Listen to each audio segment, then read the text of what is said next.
Have you ever said one sentence in English and suddenly the room went silent? Not because your grammar was wrong, but because your sentence sounded insane. Like you just insulted yourself. Or worse, you insulted someone else. And the crazy part, it was only 2 letters. ed or ing. And those 2 letters have embarrassed more English learners than any vocabulary word in history. Let me tell you what happened. I was in a group conversation. Normal day, normal people. Everyone was talking about their weekend. Someone asked me, "So, how was your trip?" And I wanted to say something simple. I wanted to say, "It was exciting." But instead, I said, "I was excited." Which is correct. So far, so good. But then I tried to describe the place.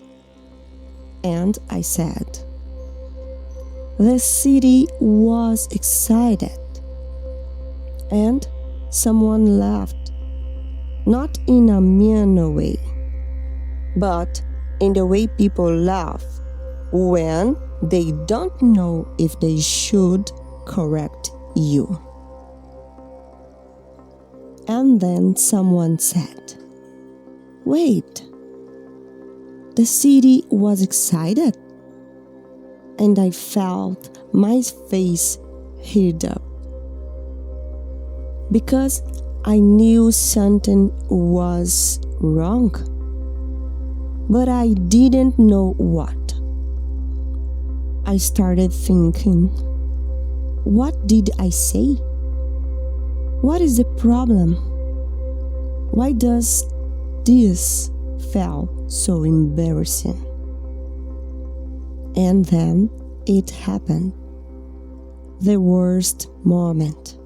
Someone asked, "So, what about you? Are you having fun?" And I smiled and said confidently, "Yes, I'm very boring." Silence. A pause. And then someone said, "Oh no, don't say that."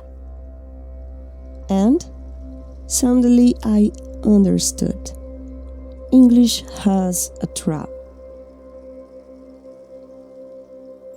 And if you fall into it, you don't sound wrong. You sound like a different person. That is the scary part. Because in your language, you are intelligent. You are funny. You are charismatic. But in English, one small mistake can make you sound rude, cold, weird, arrogant, or even stupid. And this is why so many people stop speaking. Not because they don't know English, but because they don't want to feel humiliated. Because confidence doesn't die with big mistakes. Confidence dies with small mistakes that happened in public. This is about emotion. ED describes how you feel. It is your emotion. I am worried. I am excited. I am confused. I'm tired. I'm shocked. ING describes what causes the emotion. It describes the thing. It is boring, it is exciting, it is confusing, it is stirring, it is shocking. So listen, if you say, I am boring, you are not saying, I am bored. You are saying, I am a boring person. And that is why people laugh. Not because your English is bad, but because your sentence changed your identity. Let's go fast. I am interesting. That means I am a fascination person. I am interested. That means I want to know more. I am annoying. That means I bother people. I am annoyed. That means something bothered me. I am embarrassing. That means I make people uncomfortable. I'm embarrassed.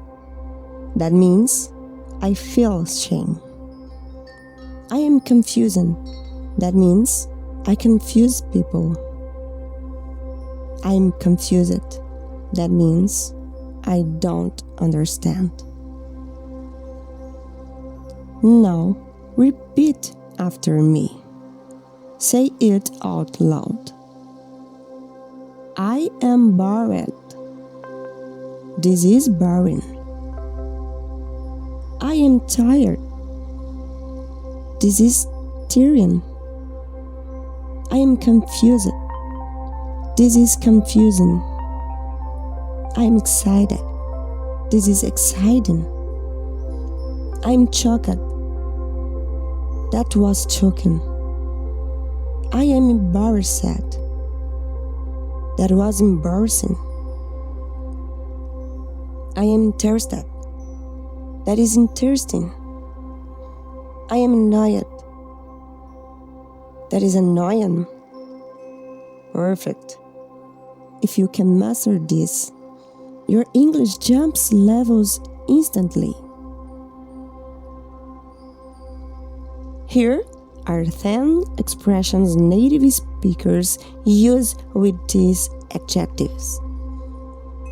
I am really excited about it. I am tired of this. I am bored out of my mind. This is getting annoying. That is actually interesting. I am confused about what you mean. That was so embarrassing. I'm shocked you said that. This is exhausting. I'm not interested anymore. And here's what I want to remember. English is not just grammar. English is identity.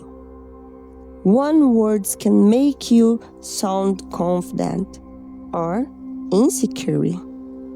One ending can make you sound smart or ridiculous. But the good news, this is an easy fix. And once you learn it, you will never forget it. Now, tell me in the comments, what sentence have you said in English that made you feel embarrassed? And which one is hardest for you? Bored? Boring? Excited? Exciting? Confused? Confusing? If you want, I can make a full episode teaching the most dangerous AD versus ING mistakes. See you next time. Bye, little butterfly.